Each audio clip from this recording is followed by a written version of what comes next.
Hola, buenos días. Estamos en la Residencia de Medicina Familiar y Comunitaria. Hoy vamos a presentar el Ateneo de Enfermedad Renal Crónica. Bien. Vamos a empezar compartiendo la presentación. ¿Se ve?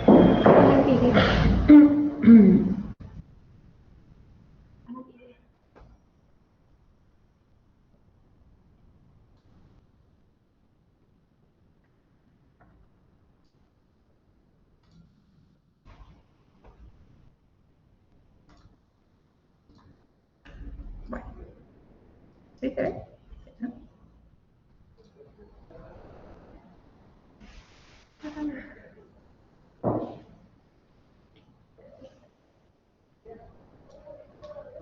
Bueno, me presento. Mi nombre es Armengot Mónica y soy residente de primer año de la Residencia de Medicina Familiar y Comunitaria y estoy acompañada de la doctora Reina Isla, residente de segundo año de la misma residencia. Hoy vamos a presentar el Ateneo sobre enfermedad renal crónica y tenemos como invitada a la doctora Eugenia Cueva, que es nefróloga. Como objetivo nos propusimos en este Ateneo describir el concepto de enfermedad renal crónica, reforzar las indicaciones del rastreo de la enfermedad renal crónica, detallar la clasificación de esta enfermedad y visibilizar el rol del médico de atención primaria en el abordaje de estos pacientes. Acá les pusimos la bibliografía, de todas maneras están compartidos los links a través del chat del Meet. Bueno. Bien, para empezar hablando de lo que es la enfermedad renal crónica, sabemos que se define como una alteración estructural o funcional que persiste por más de 3 meses y se caracteriza por un filtrado glomerular menor a 60 mililitros por minuto, ¿sí? Y no tiene otros signos de enfermedad renal.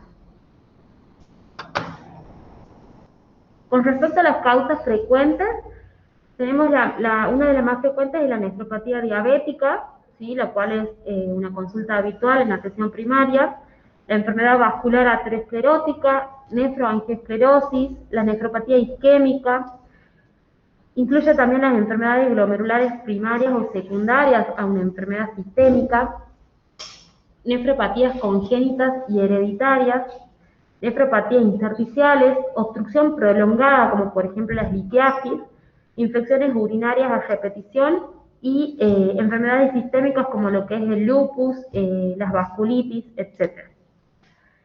Los factores de riesgo para enfermedad renal crónica, tenemos factores modificables y no modificables y los inherentes a la enfermedad renal crónica, ¿sí? Dentro de los factores potencialmente modificables tenemos la hipertensión arterial, la diabetes, la obesidad, la dislipemia, el tabaquismo, la hiperuricemia y la hipoalbuminuria.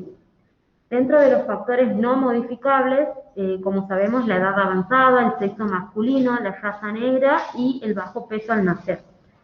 Y dentro de los factores inherentes a la enfermedad renal crónica, incluye la anemia, las alteraciones del calcio, del fosfato y las acidosis metabólicas. Con respecto, para mencionar un poco lo que son los métodos diagnósticos, bueno, dentro de estos se incluye el sedimento urinario, la proteinuria de 24 horas, la relación albuminuria-creatininuria, que es el RAC, la medición del filtrado glomerular, la ecografía renal y la biopsia renal, ¿sí? Como sabemos, nosotros en atención primaria son frecuentes las consultas por diabetes, por litiasis, por hipertensión arterial. Esto es importante, si bien nosotros no vamos a hacer la biopsia renal, pero cuando se tenga que hacer una derivación oportuna, ir haciendo tener en cuenta lo que son los métodos diagnósticos, como por ejemplo el sedimento urinario, la proteinuria de 24 horas, bueno, y el RAC es importante, ¿sí? Con respecto a digamos, aclarar también las alteraciones de la función renal que son persistentes, que entra como una definición, en dos muestras, deben ser 2 muestras separadas de 3 a 6 meses. ¿Cómo podemos estimar el índice de filtrado glomerular? El que más se usa es el MDRD, ¿sí? Que incluye 4 elementos que son edad, sexo, etnia y la creatinina plasmática. De hecho, nosotros en el acuario disponemos para realizar el cálculo. La CK-EPI, que también se puede utilizar, y se debe tener en cuenta que esto no se puede utilizar en pacientes menores a 18 años o mayores a 70 años, en pacientes embarazados, en desnutrición, ¿sí? Con un índice de masa corporal menor a 18, en la obesidad mórbida, en pacientes amputados, en pacientes hospitalizados, ya que puede haber una alteración de lo que es la creatinina plasmática. Dentro de los marcadores de daño renal, tenemos, bueno, que existe un daño estructural o anatómico elevado mediante imágenes, el diagnóstico histológico por biopsia renal, la proteinuria o la albuminuria persistentes, como hemos mencionado anteriormente, y las alteraciones en el sedimento urinario, donde podemos encontrar la microhematuria, la leucocituria persistente y la presencia de cilindros eritrocitarios o leucocitarios. Esto, como mencionamos, son los indicadores de daño renal, la proteinuria, ¿sí? Que puede ser obtenida de forma aislada si la relación proteinuria-creatinuria es mayor a 300, en la orina de 24 horas si es mayor a 500 y tiras reactivas, bueno, con la dificultad que solamente nos brinda un resultado con cruces, ¿sí? Y la albuminuria en orina aislada, con relación albuminuria-creatinuria mayor a 30, en orina de 24 horas mayor a 30 miligramos al día, y las tiras reactivas. Y dentro del sedimento urinario, como hemos mencionado, la leucocitoria persistente, microhematuria y los cilindros. ¿En quiénes está recomendado rastrear de forma anual la enfermedad renal crónica? En pacientes con diabetes, hipertensión arterial, pacientes que tengan antecedentes de eventos cardíacos como un infarto agudo de miocardio, ACV, arteriopatía periférica, en pacientes tabaquistas, aquellos que usan drogas nefrotóxicas, en pacientes con exposición crónica a metales pesados, que haya un antecedente familiar importante de enfermedad renal, antecedentes de enfermedades sistémicas, como habíamos mencionado, el lupus, la vasculitis, y antecedentes de patologías obstructivas, ¿sí? En pacientes con proteinuria, hematuria aislada, luego de haber descartado lo que son las causas urológicas, y antecedentes de enfermedad renal como una glomerulonefritis, un síndrome urémico hemolítico, un mieloma, una nefroangiosclerosis y, bueno, nefropatía diabética. Es importante mencionar que la proteinuria, la magnitud de esta proteinuria es el principal factor modificable que influye decisivamente en el pronóstico y en la toma de las decisiones clínicas. Es un factor también independiente del riesgo cardiovascular, tiene un efecto tóxico renal directo e induce a la inflamación y a la fibrosis túbulo-intersticial, y también contribuye a lo que es la pérdida de la masa nefronal. ¿Cómo vamos a clasificar la enfermedad renal crónica? La enfermedad renal crónica la vamos a clasificar en 5 estadios, ¿sí? En el estadio 1 existe un daño renal con una función renal normal, ¿sí? El filtrado glomerular estimado es mayor o igual a 90. En el caso del estadio 2, hay un daño renal con una leve disminución del índice de filtrado glomerular estimado entre 89 y 60. Y después se divide en 3A y 3B, donde hay una moderada disminución con valores de 59 y 45 y 44 a 30 mililitros por minuto, ¿sí?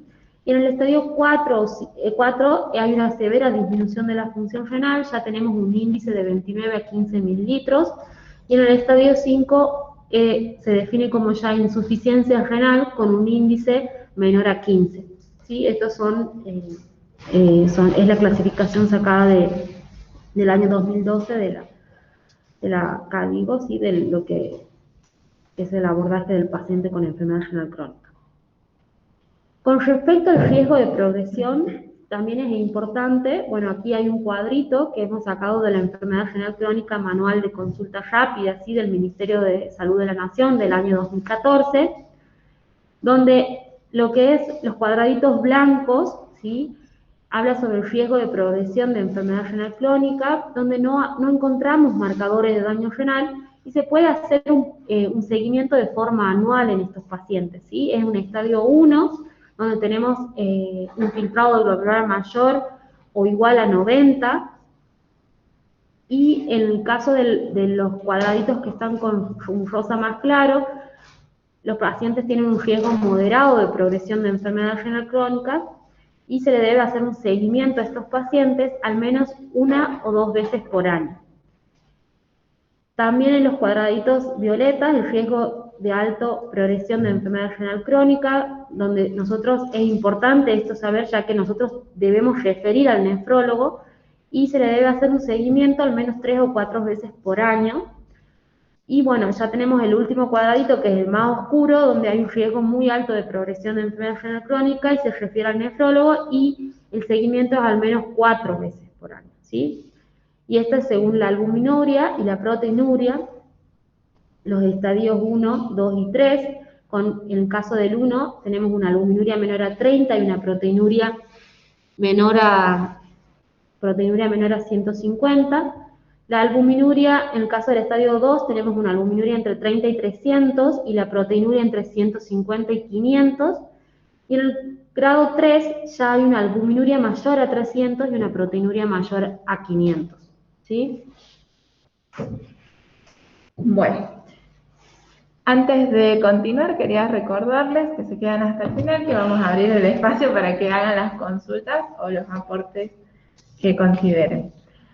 Vamos a hablar un poco de lo que el médico de la atención primaria puede hacer, y entre eso podemos control de los factores de riesgo cardiovasculares y otros, como ya mencionó mi compañera, el rastreo de la enfermedad renal crónica. Recordemos que en atención primaria vamos a tener disponible lo que es el RAC, pero proteinuria de 24 horas probablemente no, y tengamos que derivarlo a un hospital a un centro de mayor nivel para que se hagan estos estudios. ¿Sí? Podemos hacer vigilancia de los factores de progresión de la enfermedad renal crónica, eso que venimos mencionando, participación en el cumplimiento terapéutico y derivación a nefrología, y en esto hacen mucho hincapié en que el médico de la atención primaria tiene que conocer cuál es la terapéutica de su paciente, con qué frecuencia lo hace, y en el caso de los pacientes que están en hemodiálisis, también es importante que nosotros conozcamos la periodicidad en la que tienen que hacerlo para poder acompañarlos en todo este proceso, ¿sí? Vigilancia de la nefrotoxicidad, tanto en la medicación que nosotros indicamos, como prestar principalmente atención en el uso de los medicamentos y de las sustancias nefrotóxicas. Así que entre estos los más frecuentes son los AINES, que se pueden llegar a consumir en ocasiones temporales del paciente. Entonces, una de las buenas prácticas del médico de la atención primaria es consultar siempre la medicación, ¿sí? Revisar siempre la medicación que nuestro paciente toma, tanto para su enfermedad renal crónica como para otras cuestiones que esté atravesando, ¿sí? Y también tenemos que enfocarnos en lo que sería la inmunización de estos pacientes. Bien, para recordar un poco, resumido, lo que comentó aquí mi compañera, la frecuencia de monitorización de las visitas, es importante también que la sepamos para poder guiar al paciente en estos temas. En los estadios desde el 1 al 3A, una visita anual. A partir del estadio 3B, 2 visitas anuales. El estadio 4 ya puede tener 3 visitas anuales, y el estadio 5 de 4 o más visitas anuales, ¿sí? Bien, vamos a hablar un poco de lo que es el abordaje y seguimiento. Recordemos que en el estadio 1 o 2 se puede hacer exclusivamente el médico de atención primaria. Y uno de los objetivos que tenemos es lograr niveles estables de presión arterial, ¿sí?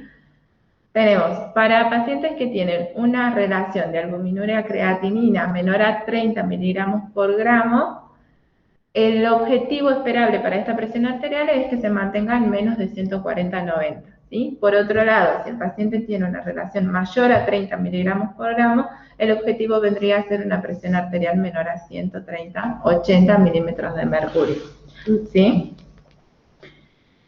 Con respecto a esto tenemos sobre todo medicamentos más específicos que son los bloqueadores del sistema renina-angiotensina-aldosterona, en los que se encuentran tanto los IECA como los ARA2, y vamos a elegir principalmente IECA, ¿sí? Y lo vamos a usar cuando la proteinuria está mayor a 300 miligramos por gramo, ya sea con o sin hipertensión arterial, o cuando haya una albuminuria entre 30 y 300 miligramos por gramo, con diabetes y con o sin hipertensión arterial, ¿sí? Hay algunas ocasiones en que los IECAS están contraindicados, como por ejemplo una estenosis severa de la arteria renal bilateral, entonces podemos indicar los ARA2. También hay algunos consensos en que mencionan que la combinación de estos dos fármacos también puede llegar a ser eficaz, ¿sí? Recordemos que la medicación farmacológica en este sentido va dirigida sobre todo a un objetivo antihipertensivo y antiproteinúrico, ¿sí? Bien, seguimos con el estadio 1 o 2 y en los pacientes que tengan diabetes mellitus logra niveles de hemoglobina glicosilada menor al 7%, pero tenemos que tener en cuenta que pacientes con enfermedad renal crónica y con diabetes pueden tener cierto riesgo a hipoglucemias. Entonces puede llegar a ser aceptable un valor de 8,5% en la hemoglobina glicosilada, ¿sí? Otra de las cosas que tenemos que hacer hincapié en estos pacientes es el consejo sobre el uso racional de los medicamentos y las sustancias potencialmente nefrotóxicas, esto que mencioné anteriormente, sobre todo de los AINE. Los estudios que utilizan contrastes yodados o contraste con gadolinio también pueden producir nefrotoxicidad de manera directa. Y adecuar el plan de alimentación. En estos estadios no hace falta una dieta hiposódica a menos que el paciente sea hipertenso, ¿sí? Entonces, en este estadio, cuando hablamos de plan de alimentación, nos hacemos referencia específicamente a pacientes que tienen diabetes, hipertensión arterial, obesidad o dislipidemia, ¿sí? Ya vamos a ver más adelante que en otros estadios sí es necesario como mantener otro tipo de dieta. Entonces, hablamos anteriormente de los estadios 1 o 2. Ahora, en el estadio 3 tenemos que evaluar la adherencia al tratamiento farmacológico, ¿sí? Sobre todo en estos pacientes que probablemente sean plurifarmacia, tengan mucha medicación, entonces como ir acompañando en este sentido es importante, ¿sí? Ajustar drogas como los antineoplásicos o algunos antibióticos. Recordemos también que algunos antibióticos son nefrotóxicos como la vancomicina o los aminoglucósidos y tener en cuenta si los pacientes están tomando alguna de esta medicación. Con respecto a la indicación de metformina, sí tenemos que prestar especial atención si el paciente tiene un índice de filtrado glomerular estimado mayor a 45 mililitros por minuto, se puede mantener la metformina. En cambio, si tiene entre 45 y 30 mililitros por minuto, hay que seguirlo más de cerca y si la toma, tenemos que tener especial precaución. Y si el paciente tiene un índice menor a 30 mililitros por minuto, se debería suspender, ¿sí? Estos son como algunos tips, digamos, para la atención primaria, ¿sí? Bien, ya en el estadio 4, además de todo esto que vimos en los estadios anteriores, vamos a asegurarle los títulos protectores de anticuerpos antivirus de la hepatitis B y controlar el tema de la vacunación. Recordemos que estos pacientes se consideran como inmunocomprometidos, entonces más adelante vamos a recordar cuáles son las vacunas que deberíamos asegurarnos que tengan. Y recordar que suelen hacer menos anticuerpos cuando están vacunados, así que asegurarnos que estén presentes y en una cantidad adecuada es importante, ¿sí? Bien. Ya en el estadio 4, como hablábamos anteriormente, la dieta sí va a ir enfocada, digamos, a corregir lo que es el aumento del fósforo, utilizando una dieta con quelantes cálcicos y no cálcicos, así como también indicar vitaminas D o análogos si hiciera falta. Sumando la dieta, en este caso ya en el estadio 4, sí vamos a tener que tener en cuenta un consumo de sodio de 2 a 3 gramos por día, y el tema de las proteínas. Con el estado nutricional de estos pacientes tenemos que tratar de prevenir un déficit nutricional, pero también hacer hincapié en la obesidad si está presente, prevenirla y tratar con el tema de la dieta, el ejercicio físico, y en este caso también para evitar los déficits nutricionales y la desnutrición, sí la dieta tiene que estar en el 0,8 gramos por kilo por día de proteína, ¿sí? Y en parte como de este estadio 4, también evaluar el tratamiento con hierro y con eritropoyetina. Ya les voy a mostrar. Bien, en el estadio 5 volvemos a lo mismo del estadio 4 y todo lo que vinimos hablando, tanto del estadio 1, 2 y 3. ¿Sí? Bien.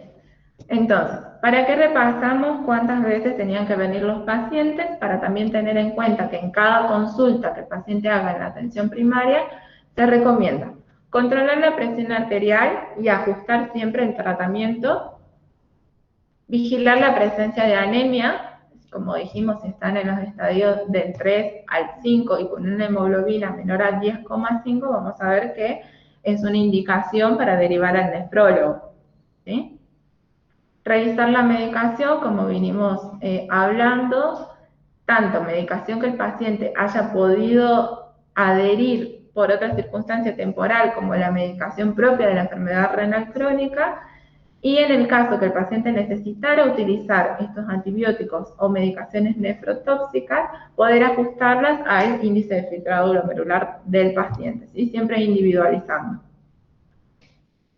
Y con respecto al laboratorio que hay que pedir en cada consulta, a partir del estadio 3, les voy a mencionar los que sí o sí tienen que pedir, ¿sí? Hemograma sí o sí. Glucosa, creatinina, sodio y potasio, recordemos que tienen riesgo de hiperpotasemia. Un filtrado glomerular, que lo vamos a estimar mediante el método que comentaba mi compañera, MDRD, sobre todo este, ¿sí? Que es el que vamos a tener disponible. Y con esto, el RAC, no olvidarse nunca, tanto del RAC como del sedimento de orina. De ahí se pueden agregar otros, como son la urea, la albúmina, el calcio, el fósforo y el colesterol, ¿sí? Pero los que están en negrita, recordar que esos siempre tienen que estar presentes en cada consulta.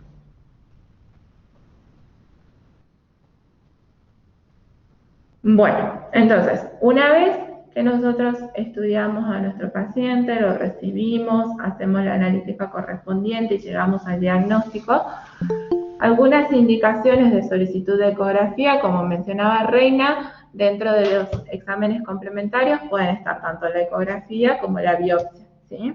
Desde el primer nivel de atención vamos a ver cuándo necesitamos pedirle una ecografía a nuestro paciente.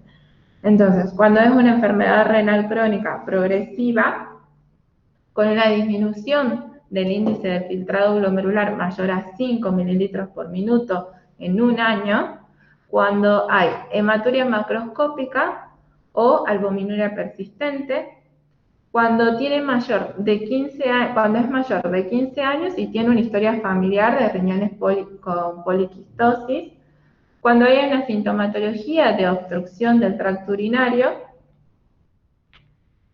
siempre en los estadios 4 y 5, que recordemos que eran los estadios mayores, siempre valorando previamente si hay comorbilidades asociadas. Una enfermedad renal crónica con proteinuria también persistente. Y si el paciente presenta infecciones urinarias a repetición con participación renal. ¿Sí? Bien. Bueno. Pusimos un poco de lo que sería el abordaje y el seguimiento, pero me parece que estas medidas generales para el médico de la atención primaria no se tienen que olvidar. Son medidas que siempre las repetimos, pero no por eso dejan de ser importantes, y sobre todo en estos pacientes, si bien como vimos antes, según el estadio vamos a poder dar recomendaciones específicas con respecto a la dieta, por ejemplo, y al tratamiento farmacológico, siempre tener que mencionarles evitar los hábitos tóxicos. La recomendación es la abstinencia de drogas y alcohol. Hay uno de los consensos que menciona que puede llegar a ser aceptable una cantidad de 12 a 14 gramos de etanol, que más o menos son 300 mililitros de cerveza o 150 mililitros de vino, pero la recomendación principal sería la abstinencia de alcohol y de drogas, ¿sí? La recomendación del ejercicio físico, recordemos que como mínimo se les recomienda 30 minutos por día, 3 veces a la semana, y sí poder individualizar con el paciente esta necesidad o quizás el progreso en el ejercicio físico, más que nada en la duración, no tanto en la intensidad, ¿sí? El manejo nutricional general, como dijimos, evitar lo que sería la desnutrición, pero también trabajar sobre la prevención de la obesidad. Recordemos que un paciente obeso en algunos lugares los excluye para ser candidatos a trasplante renal, ¿sí? Y mejorando este aspecto también podemos evitar la infiltración glomerular.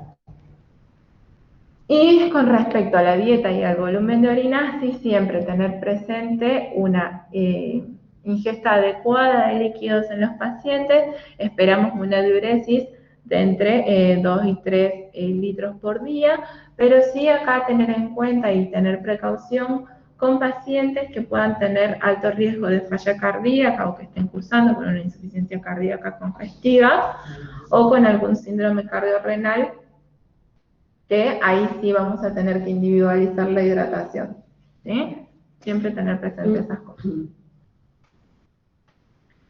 Bien, y creo que por último vamos a mencionar, ya después de haber estudiado a este paciente y de haber dado todas las indicaciones, de haberlo acompañado, recordemos también que parte del acompañamiento y de la adhesión al tratamiento, que no lo puse, pero quiero mencionarlo, es preguntar sobre las redes que el paciente tiene y con las cuales se maneja, con las cuales cuenta, ¿sí?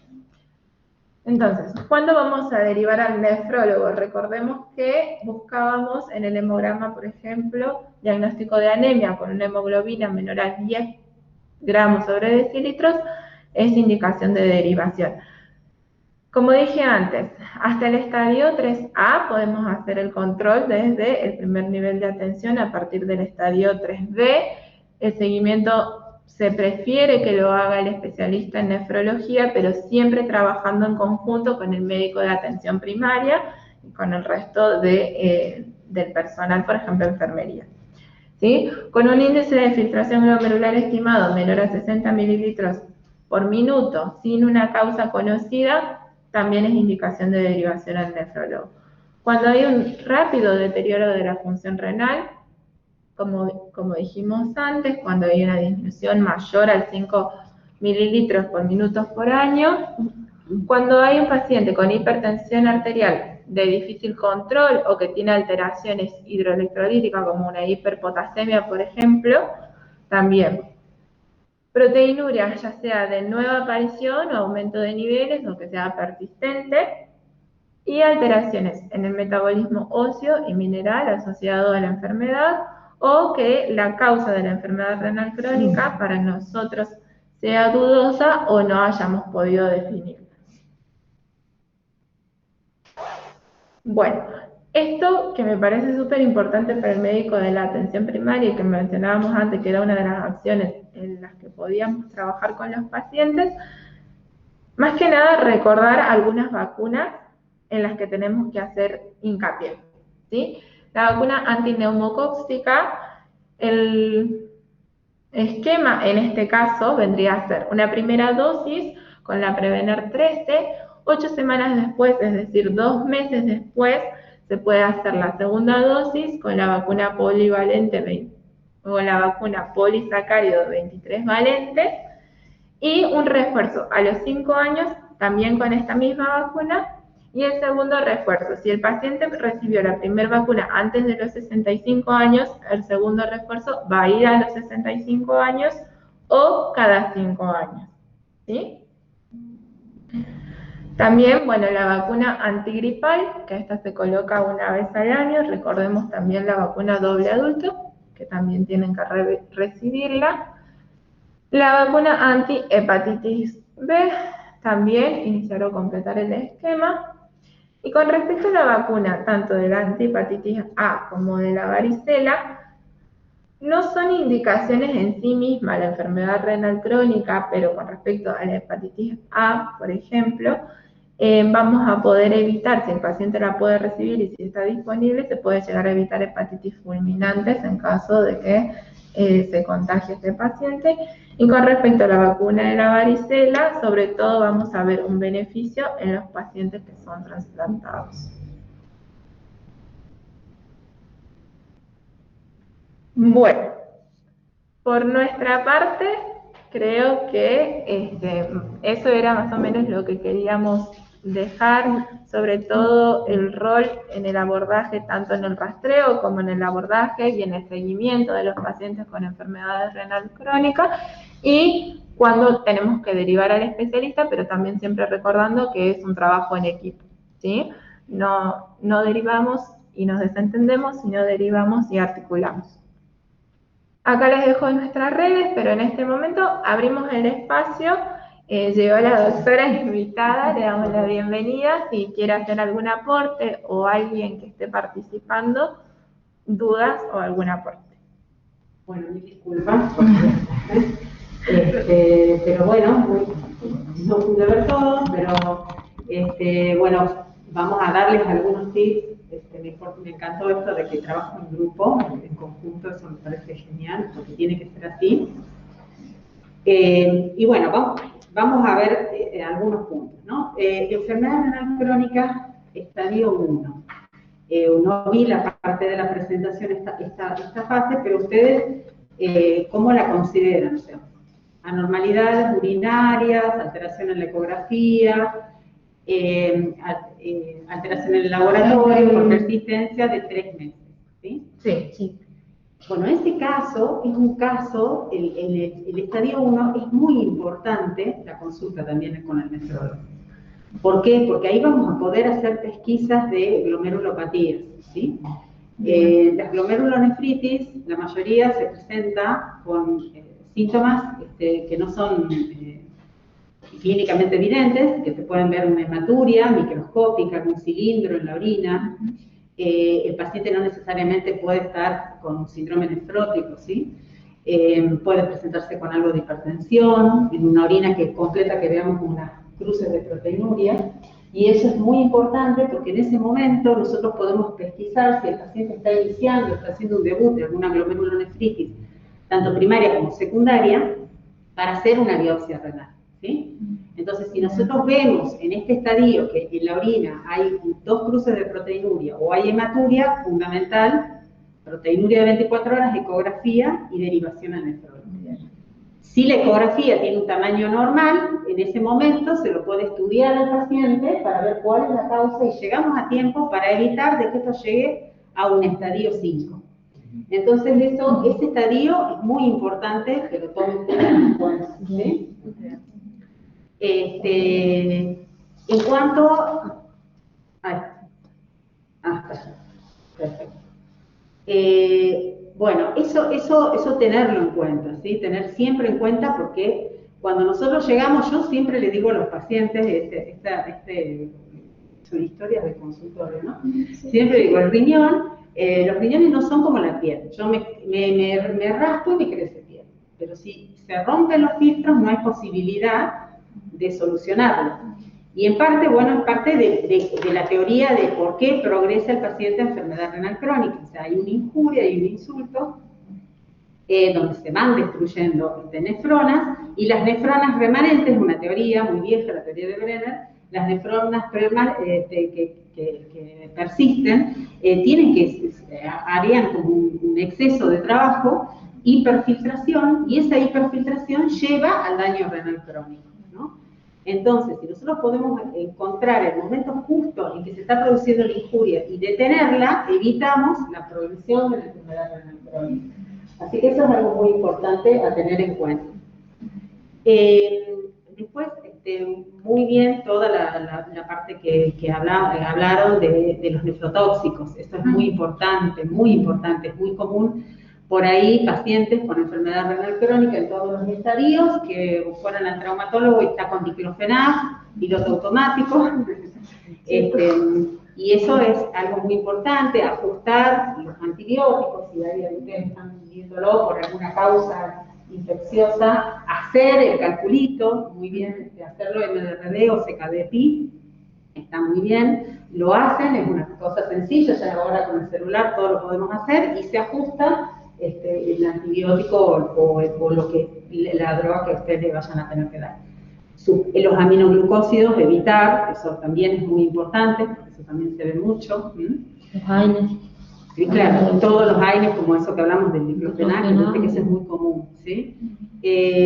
Bueno, tener en cuenta que a partir de que el paciente baja del filtrado a menos de 40, empiezan todas las alteraciones en cuanto a anemia, porque empieza a haber una deficiencia de eritropoyetina, y en cuanto a la alteración del metabolismo del calcio y fósforo. Entonces, en esos pacientes hay que estar atentos porque con ese valor es como que ya el paciente tiene la indicación de hacer un perfil de hierro, si el perfil de hierro está bien conservado, iniciar eritropoyetina. Y generalmente se inicia a 100 unidades kilo. Hay dos tipos, hay varios eritropoyetinas, pero bueno, en el país tenemos la eritropoyetina, que es la hormona per se, y después tenemos un estimulante del receptor, que es la metoxipolietilenglicol beta, que esa, la diferencia con la eritropoyetina es que se pone una sola vez al mes, porque la eritropoyetina, de lo que hablamos, las 100 unidades kilo, es semana. Entonces, al paciente, muchas veces, ustedes que están en los centros de salud, van a ver que por ahí indicamos los nefrólogos que van y se aplica el paciente la eritropoyetina. Va con la indicación del nefrólogo, aplicar 6.000 unidades y lleva la vacunita, porque algunas, en profe a veces se lo dan, en PAMI también, si uno hace el pedido, se la facilitan al paciente. Así que esos pacientes capaz que en los centros de salud ven porque van a hacerse aplicar subcutáneo. La del estimulante del receptor, lo beneficioso que tiene es que es una aplicación mensual. Pero eso, bueno, ya lo cubre, por ejemplo, PAMI, IPS, que por ahí no tienen conseguro, pero tienen una historia clínica y esos pacientes se lo aplican. En cuanto al metabolismo del calcio y del fósforo, bueno, ustedes van a ver que nosotros pedimos el calcio y fósforo y la paratormona. La paratormona comienza también a haber alteraciones en más de 40, menos de 40 declinan, ¿sí? A veces vemos, hacemos el dosaje de paratormona está alta y pedimos vitamina D también, dosaje si se puede. Yo sé que no se puede, en la parte que uno ve en la parte pública es medio difícil, pero el dosaje sería algo muy bueno, porque bueno, ustedes deben haber tenido clases de vitamina D, está implicada en muchas cosas, en muchísimos procesos. Y a veces deficiencias de vitamina D hacen que suba la paratormona, entonces uno tiene que primero iniciar con suplementación con vitamina D, que eso también van a haber muchos pacientes que van al nefrólogo y comparten con ustedes que están con vitamina D, y en caso que ya la vitamina D está bien suplementada, el calcitriol, ¿sí? Que el calcitriol es un análogo de la vitamina D, que lo que hace es inhibir la paratormona, o sea, las paratiroides, inhibir la producción de paratormona para evitar la descalcificación que pueden tener estos pacientes, ¿sí? No todos los pacientes tienen alterados el metabolismo calcio y fósforo muy importante, y no todos hacen anemia importante tampoco. Eso se va individualizando con cada paciente, ¿no? Bueno, sí, saber que en los estadios altos, y si la paratormona está muy alta y no está tratado el paciente, puede tener fracturas patológicas, eso se ve generalmente en los estadios 5. En cuanto, a ver, ¿qué más? Vimos poco de, bueno, en quiénes se recomendaba el rastreo. Perfecto, eso es muy importante. Diabéticos, porque es la principal causa de ingreso a diálisis, ¿sí? En diabéticos es algo muy importante. La proteinuria tiene que pedir, siempre generalmente inician más con albuminuria, o sea que está muy bien lo que hablaron del RAC, porque eso es una detección fácil, ¿no? El paciente no tiene que conjuntar la orina de 24 horas, eso es algo muy importante. ¿Qué más? Bueno, obesidad, tocar un tema fundamental. Eso yo, la verdad que me saco el sombrero con ustedes, porque el resto de los médicos como que nos cuesta, pero pacientes que uno, primera consulta hay que medir y pesar, porque hay muchísimas veces que nos damos sorpresas, que uno ve y dice, no, va a ser un sobrepeso, lo mido y lo peso y es obesidad. Y esos pacientes es fundamental el acompañamiento de lo que dijiste, del ejercicio, de los hábitos alimentarios. Muchos obesos ¿qué hacen? Ahora ya hay una enfermedad de la obesidad, inclusive hay una glomerulopatía de la obesidad con distintos estadios. Los obesos hiperfiltran, ¿sí? Lo que sabemos siempre que hacen, pueden hacer esclerosis focal segmentaria, así que esa población hay que ver la proteinuria. Y bueno, amén de todos los riesgos que tiene un obeso, ¿no? Cardiovascular. ¿Qué otra cosa más? ¿En cualquier edad? O sea, ¿se ha visto? O sea, por ejemplo, en adultos seguro, pero hoy en adolescentes. Yo no veo niños, pero en adolescentes y adultos sí. Y otra cosa que estoy viendo mucho es el tema de las modas ahora de los gimnasios, que consumen alto consumo de proteínas, anabólicos, los suplementos en los adolescentes, adultos jóvenes, y que empiezan a hacer proteinurias y uno los estudia y hacen esclerosis focal segmentaria, ¿no? Están hipertensos con proteinuria y hacen esclerosis focal segmentaria. Eso es un problema porque en realidad las nutricionistas están como muy de moda recomendando lo que es las proteínas, las dietas famosas, las dietas. Sí. Así que eso hay que tener mucho cuidado ustedes que están ahí en los chicos jóvenes porque les arruinamos la vida, los condenamos a una enfermedad que la esclerosis focal es muy compleja, generalmente progresan rápido a enfermedad renal crónica terminal. Entonces esa población es muy importante aconsejarlos a los chicos, aconsejarlos que no hagan una dieta así sin control, porque eso se está viendo mucho en el consultorio, muchísimo, muchísimo. Y otra pregunta, y con el tema del COVID, o los receptores, digamos, donde va, digamos, el virus, ¿han visto como secuelas, patologías renales en pacientes con COVID? Mira, viste que algunos han caído en terapia, han hecho insuficiencia respiratoria e insuficiencia multiorgánica y cayeron los riñones, ¿viste? Sí. Bueno, lo que... Digo, para ver en el rastreo de pacientes post-COVID, por ejemplo. Sí. En post-COVID, de los que han tenido casos leves, no he tenido derivación, no hemos visto mucha derivación con proteinuria.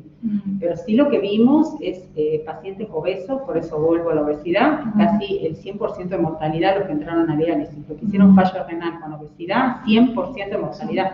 No, de los que dializamos no sobrevivió uno, ni uno. Eso sí lo hemos visto, eso sí vimos.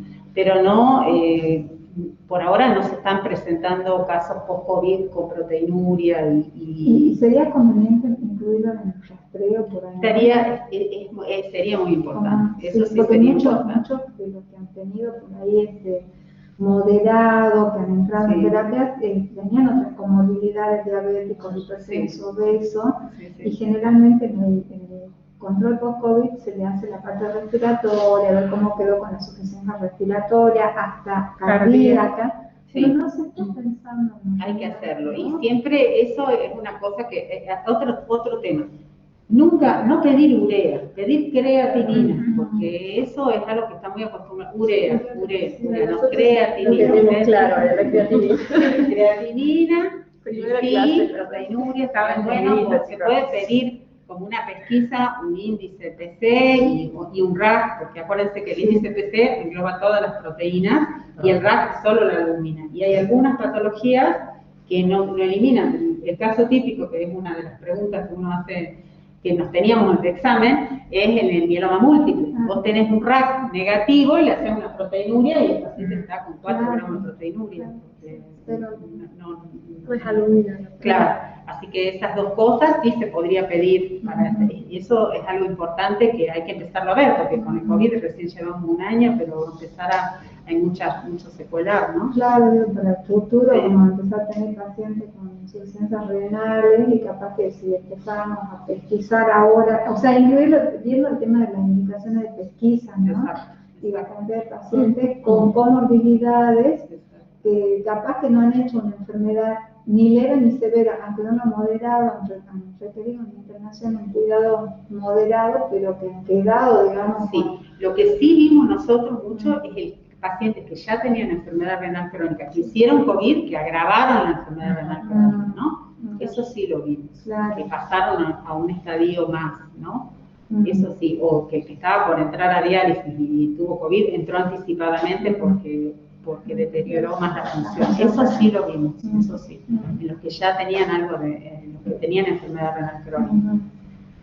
Una pregunta, recordándome eso, en la parte de inmunizaciones que habíamos hablado, yo busqué sobre la vacuna de COVID en enfermedad renal crónica y no encontré mucha información porque explicaban ahí que no habían como muchos ensayos clínicos, tanto de pacientes con la vacuna, pero sí habían algunos nefrólogos que la recomendaban porque consideraban a los pacientes con enfermedad renal crónica de alto riesgo.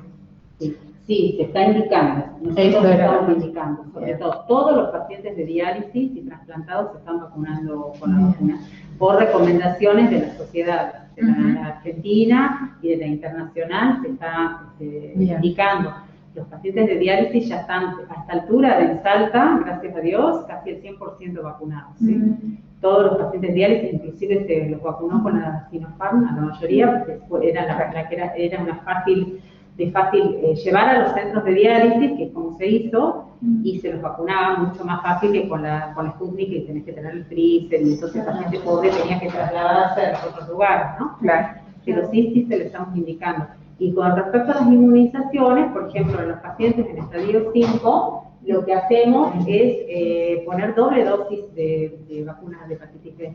Porque generalmente, si iniciamos un esquema, iniciamos con 40. Sí. ¿Por qué? Porque generalmente son pacientes que les cuesta generar anticuerpos. Entonces es muy importante lo que vos dijiste de vacunarlos en estadios tempranos, que todavía pueden generar anticuerpos, porque por ahí te diría que casi más del 90% de los que ingresan a diálisis no se han vacunado antes. Entonces iniciamos ya el esquema con doble dosis cuando entraron a diálisis sin vacuna previa. Muy importante pedir las serologías virales, muy importante, por la frecuencia que hay de VIH también, ¿sí? Que es una de las causas de enfermedad renal crónica, el VIH, por todos los antirretrovirales que toman, es una población de riesgo también. Y hay muchos casos que no se saben. Hemos tenido casos que vienen por enfermedad renal crónica, proteinuria, uno le hace las serologías virales en la pesquisa, porque nosotros para ver cuál es la causa hay que pedir, perfil, colágeno, según el paciente que uno tenga enfrente, ¿no? Pero colágeno, serologías virales a todos, y bueno, ver el interrogatorio para ver si hay antecedentes genéticos. Pero la población VIH es una población altamente susceptible, ¿sí? Hay drogas que ellos toman, como el tenofovir, disoproxilfumarato, que es nefrotóxico, provoca alteraciones tubulares, ¿sí? Y es algo que se estuvo usando. Inclusive hay pacientes de larga data que usaban atazanavir, por ejemplo, que también produce litiasis. Entonces, esos pacientes tienen litiasis, son enfermos renales crónicos, porque el lito es una enfermedad renal crónica, y bueno, hay que tener también en esa población cuidados, ¿no? Son pacientes de riesgo para enfermedad renal crónica. Y el tema de las drogas de consumo, hablando de los jóvenes y adolescentes, viste que también con el tema de la pandemia se ha visto que se incrementó el consumo, obviamente de alcohol, que ya hemos visto la cantidad que se podría permitir, pero ¿qué pasa con las otras drogas? Bueno, en general, lo que hemos visto más compromiso renal es por cocaína, ¿no? Que no es algo habitual, no es, bueno, como es cara, es costosa. En cuanto a la parte renal, eso, ¿sí? Pero es más en gente que puede acceder a la cocaína, ¿sí? Por la vasoconstricción que genera. No hemos visto yo que haya compromiso renal por drogas, ¿no? Por las drogas que se usan, digamos, más habitualmente en el medio, ¿no? Bueno, ¿alguien tiene alguna duda o quiere hacer otro aporte? ¿Sí, chicos? ¿No? Que aprovechen, porque me han preguntado. No, yo me preguntaba por qué era esto, pero bueno, ya se acaba de hacer. Quedó ahí impresionante. Y una cosa muy importante que quiero decirles, porque, a ver, siempre cuando el paciente va a entrar a diálisis, bueno, uno trata, lo ideal no es que el paciente entre con 10 de creatinina, 3 gramos de urea, catéter, porque los brazos del paciente, si va a hacer hemodiálisis, las venas hay que cuidárselas muchísimo. Paciente renal crónico, si ustedes también tienen acceso a un paciente, hay que cuidarle, no usarle las venas importantes, ¿sí? Como la cefálica, ¿sí? A ver, ¿por qué? Porque la radial, porque nosotros, de eso depende la vida de ellos, de ahí se hace el acceso vascular, ¿sí? En los catéteres hay altísima chance de que hagan estenosis centrales, entonces si el paciente tiene catéteres, y sobre todo si tiene más de 2 meses, hacen estenosis central, es un brazo que se anula, porque es muy difícil dilatar una vena, y es un brazo que se anula, y son pacientes que por ahí, el promedio de lista de espera son 5 años, si no tienen un donante, tienen que estar ese tiempo en diálisis, la gran mayoría. Pero tenemos que recordar que no es la única diálisis, que existe la diálisis peritoneal, y eso está muy poco publicitado. Hay trabajos que los pacientes que entran en diálisis, eso ya está probado científicamente, que los pacientes que entran en diálisis peritoneal tienen mayor sobrevida que el que ingresa en hemodiálisis, ¿sí? Si bien la sobrevida en diálisis peritoneal, el promedio de que el paciente pueda estar en diálisis peritoneal son 5 años, o sea, con la hemodiálisis uno puede vivir más, pero si el paciente tiene criterios para hacer diálisis peritoneal, lo ideal es que entre en diálisis peritoneal, que se trasplante. Obviamente que el trasplante es lo que a uno todos deberíamos apuntar, pero una vez que se agota el peritoneo, bueno, pasa a hemodiálisis. Ese paciente tiene más sobrevida que el que arranca en hemodiálisis, ¿sí? Y sobre todo porque se piensa que para diálisis peritoneal hay que tener un quirófano y no es así, ¿sí? Uno lo que necesita hemos hecho hasta cabinas a pacientes que no podían hacer el tratamiento. Tenemos muchos pacientes del interior que no se desarraigan de su lugar, de Molinos, de Cachi, porque si no se tienen que venir a vivir a las ciudades donde hay un centro de hemodiálisis, y con pocas cosas uno puede, los sistemas ahora de diálisis peritoneal son muy seguros, y con pocas cosas uno puede adaptarle a ese paciente, le llega la medicación a su casa y viene una vez al mes a control. Durante la pandemia hemos tenido una muy buena experiencia con estos pacientes, controlándolos por videollamada, porque no había forma de que esos pacientes pudieran venir acá. Hemos tenido gente de Orán, de Tartagal, como les digo, de Molinos, de Cachi, de Joaquín B. González, de toda la provincia. Y bueno, nos fuimos manejando por vía por telemedicina a esos pacientes hasta que pudieron venir acá. Así que tengan en cuenta la diálisis peritoneal, tengan en cuenta de que es muy importante. Otra cosa más, que lo que estamos tratando de hacer ahora es el trasplante preventive, ¿sí? Yo no hago trasplante, pero el trasplante preventive, ¿qué significa? Paciente de enfermedad renal crónica es a lo que todos deberíamos apuntar. Cuando el paciente tiene 30 de filtrados, si tiene un donante, mandarlo al equipo de trasplante. ¿Por qué? Porque se puede hacer eso. El paciente se trasplanta con una mamá, con un papá, y no entra a diálisis. Ese concepto de que no, esperemos entre a diálisis, el paciente no va más. El paciente tiene un dador vivo, aunque tenga profe, ministerio, lo que sea, el nefrólogo le hace el trámite y se estudia y se trasplanta con su familiar que es lo ideal, y evitar la diálisis, ¿sí? Lo mismo con el paciente diabético que va a renopáncreas. Los diabéticos tipo 1, hasta 50 años, todos tienen que ir a renopáncreas, ¿sí? Porque de esa forma el paciente deja de usar insulina, o en el peor de los casos usan menos insulina que lo que usaba anteriormente, y tiene muchísimos beneficios en cuanto a progresión de la retinopatía, de lesiones vasculares, de todo. Entonces el paciente diabético tipo 1 o diabético tipo 2, insulino requiriente hasta 50 años, tiene indicación de entrar en lista de trasplante renopáncreas. Acá no se hace, hay que derivarlo, pero hay que hacerlo, ¿sí? Y ya hay casos, ya tenemos muchos pacientes trasplantados renopáncreas que no pasaron por, no saben lo que es la hemodiálisis o la diálisis peritoneal. Así que este concepto también hay que empezar a incorporarlo, porque no lo tenemos todos incorporados. Así que bueno, eso. Una pregunta. Suponete que estamos en un centro de salud. Sí. ¿Cómo se hace la red, digamos, para que puedan llegar a la consulta con el nefrólogo? Vos estás acá en el Hospital del Milagro. Sí, yo estoy en el hospital. ¿Se deriva, se hace una derivación? Sí, interconsulta con nefrología por el 148, y es fácil el acceso, sí. Y en los hospitales, también en el San Bernardo, también hacen consultorio, mis compañeros, bueno, hasta en el Papa Francisco también estaba la doctora Gil, que ahora es como está todo este tema de que ahora es exclusivo COVID, no están atendiendo, pero en el San Bernardo y acá seguimos haciendo consultorios. En Doña Tibia también. En Doña Tibia, por supuesto. Sí, en Doña Tibia, claro, ahí está el servicio. Sí. Y en ahí para que sepan los chicos dónde están y como si hay que derivar al paciente, claro, antes de estadios superiores, digamos. Claro, sí, esos 3 hospitales están.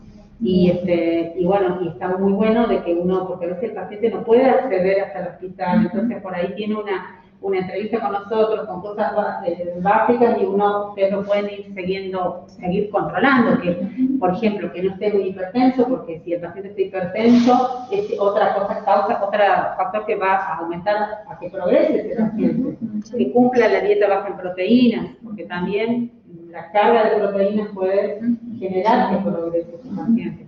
Estaría bueno hacer este tema en conjunto. Yo, por ejemplo, lo que manejo mucho con los pacientes, pero sobre todo con las glomerulopatías y con los lupus, van a escuchar el famoso cuadernito Gloria, que les hago comprar a los pacientes. Entonces ahí yo les pongo la fecha, peso, presión y la medicación. Así cualquier médico que lo ve en otro lado sabe qué medicación está tomando. Y entonces eso por ahí está bueno porque para poder, bueno, y si cualquier duda que tengan se pueden contactar conmigo. ¿Qué días hace consultorio usted? Lunes, miércoles y viernes, de 8 a 10, y los jueves hacemos con el doctor Vicente el consultorio de inducción de lupus y vasculitis. Ahí es solamente eso, jueves es solo eso, pero para lo otro, lunes, miércoles y viernes. Yo quería aportar que en la página de la OPS, en el campus, está el curso de diálisis peritoneal, de esto que hablábamos, de cómo hacer el seguimiento de los pacientes que están en diálisis peritoneal, que está bueno si no sabía esto de que es mejor, digamos, o sea que si vamos a tener pacientes como para que ya los empecemos a ver. Está bastante bueno. Sí, es bien importante lo que voy a decir, porque uno también de los objetivos del médico de la atención primaria era poder conocer estos tratamientos y poder ir preparando al paciente o charlándolo para saber qué opciones tiene, qué opciones quiere y cuáles son las que están disponibles también. Bueno, Muy bien. entonces le agradecemos, Doc, muchas gracias, le agradecemos a todos los que estuvieron participando. Recordarles que el próximo jueves vamos a estar a la misma hora, por el mismo enlace, y el tema ya lo vamos a estar publicando más adelante. Muchísimas gracias a todos. Gracias.